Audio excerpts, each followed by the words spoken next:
Charles Neville Andrews, 21. Robert Freeman Andrews, 24. George Squire Appleyard, age unknown. Frederick Ernest Barker, 19. Alec Barrett, 19. John Edward Becker, 30. George Cyril Benton, 17. John Walford Benton, 25. William Brachet Stead, 20. Welcome to GSAL's commemoration of Remembrance Day. We would normally do this on Remembrance Sunday, but of course this is not possible this year. And so we've put together some of the key components that would normally take place in that service as a way in which we can still mark the most important sacrifice that men and women have given. Thomas Denison Lum, 22. Wilfred Dennison Lum, 26. Donald Halliday Lyon, 19. Alexander Herbert Robbins Mackay, 28. A reading from the 4th chapter of the prophet Micah, verses 1 to 4. In the last days, the mountain of the Lord's temple will be established as the highest of the mountains. It will be exalted above the hills, and peoples will stream to it. Many nations will come and say, "Come, let us go up to the mountain of the Lord, to the temple of the God of Jacob. He will teach us his ways, so that we may walk his paths. The law will go out from Zion, the word of the Lord from Jerusalem. He will judge between many peoples and will settle disputes between strong nations far and wide. They will beat their swords into plowshares and their spears into pruning hooks. Nation will not take up sword against nation, nor will they train for war anymore. Everyone will sit under their own vines and under their own fig trees, and no one will make them afraid, for the Lord Almighty has spoken." The 4 stones that line the Assembly Hall bear the names of old boys of Leeds Grammar School who died in the First World War. Following that appalling loss of life, the Old Boys Association was founded and raised money for a memorial. Wishing to give practical benefit to future generations, they provided the swimming pool at Moorland Road and beside it a shrine which would be a memorial to their fallen comrades. These stones were taken from that shrine when the boys moved to Alwoodley in 1997. After the Second World War, the association provided a sports pavilion as a memorial, and the large plaque next to the stones commemorates 109 old boys who were killed in that war.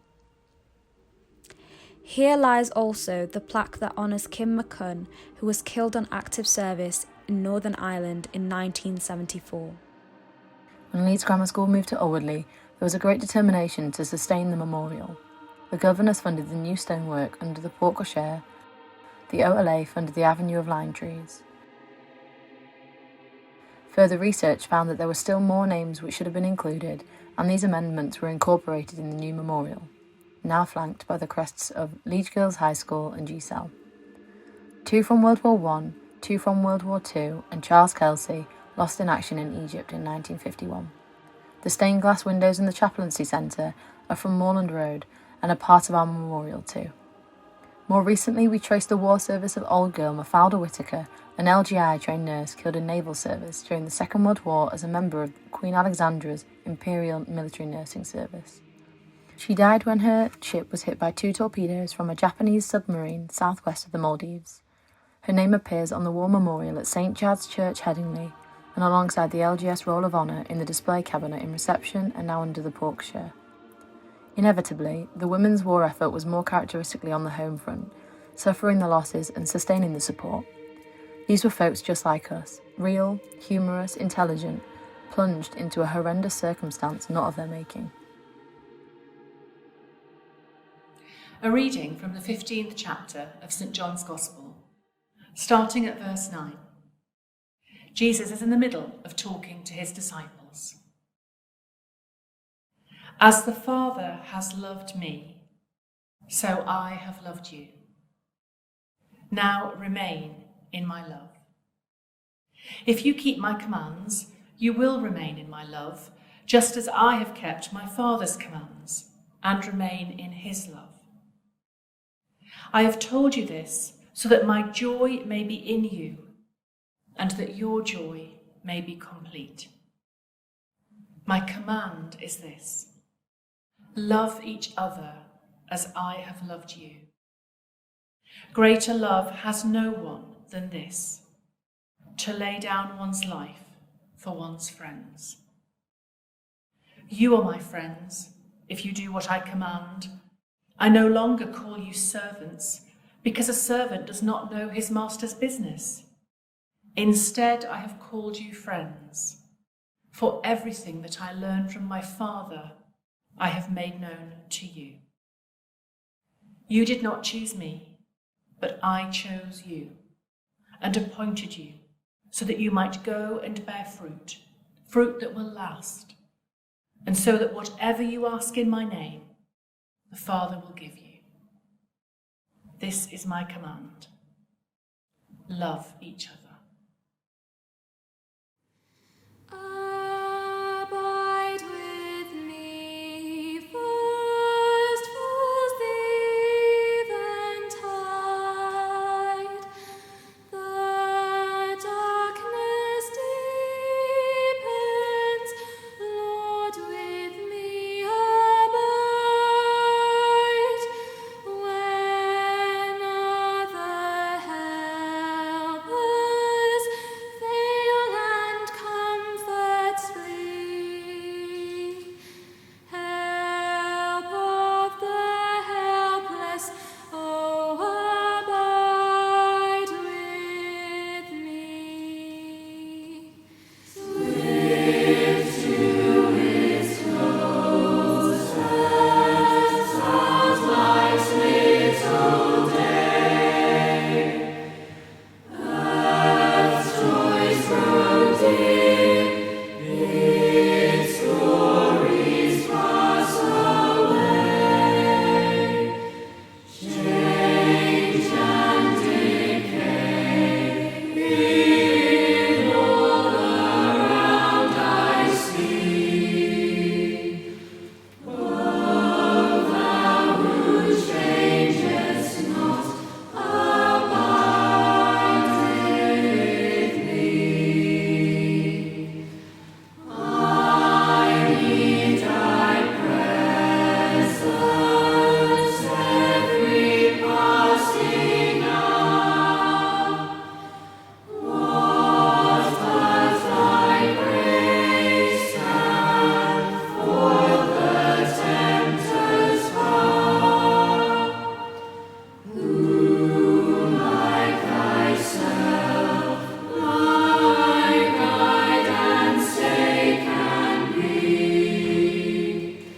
Through cloud and sunshine, Lord, abide with me.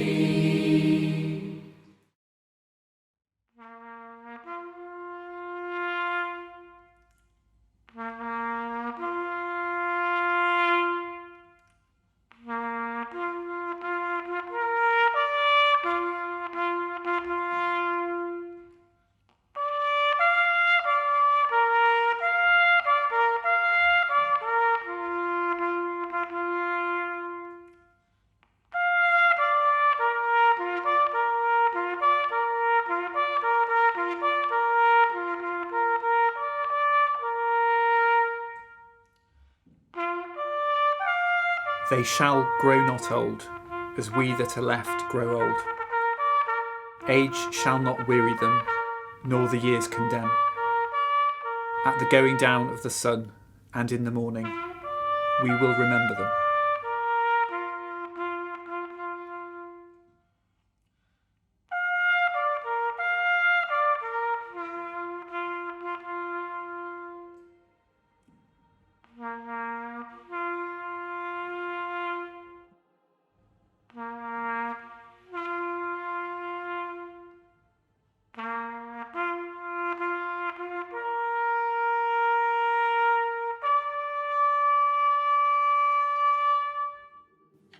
Have you ever wondered how you'll be remembered after you've died? It's probably something you haven't given much thought to, and that's okay, because it's natural for young people to doubt that aging and death will ever happen to them. And yet we know it will, and tragically, as we've recently experienced in our community, it can sometimes happen well before what feels like a fair time. So, at the risk of seeming a bit morbid, I think it's sometimes worth spending a bit of time thinking about the person you're becoming and how you would like to be remembered once you've gone. Will it be some kind words on a tombstone? Or the way you've raised your kids? Or the good you did in your job? Or even that lovely idea of giving people a smile or a pleasant feeling when they think of you? It's very easy to think of school just as a place where we come to get good at taking exams, in addition to pursuing our passions and gaining friends. But an excellent school is more than this. It's about encouraging and inspiring you to become the best version of yourselves. And one way you can do that is to look to the past, to those who have gone before us and still shine brightly, even though we've never met them. For me, this is at the heart of the tradition of remembrance, when we look back in gratitude to those women and men who made the ultimate sacrifice in war, but also to learn from the best of them. One such light, who no doubt spent time in the chapel of the old Leeds Grammar School, growing in his faith, was Geoffrey Kennedy. He was brought up in a poor family at the start of the 20th century and gained entrance to LGS, where he excelled, particularly at debating. In 1915, he volunteered to be an army chaplain and conducted his first makeshift service on Christmas Day in a French town square with a congregation of 400 mud-covered and rain-soaked soldiers. Following his next posting to Rouen, his main role was played out at the railway station. As the soldiers boarded their trains heading for the front lines, he would walk up and down the platform, offering two very different comforts: God's blessing with one hand and a cigarette with the other. This earned him the nickname of Woodbine Willie. Woodbine was a popular brand of cigarettes at the time. He reported back to his local newspaper that he was left with a lump in his throat, a prayer in his heart, and a curse on the sin that causes war.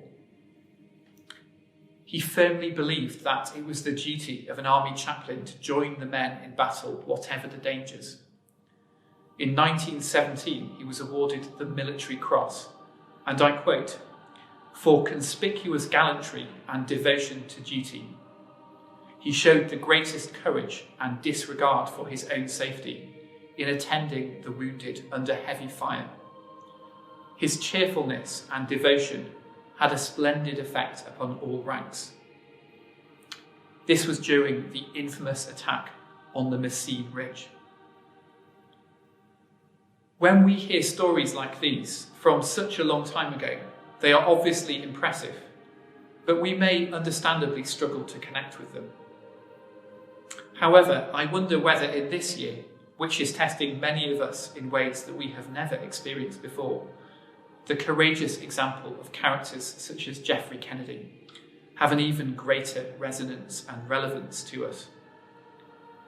We may well question whether we have the strength of character to be that cheerful and generous person when we're put under pressure, be it from lockdown, grief, or other difficulties.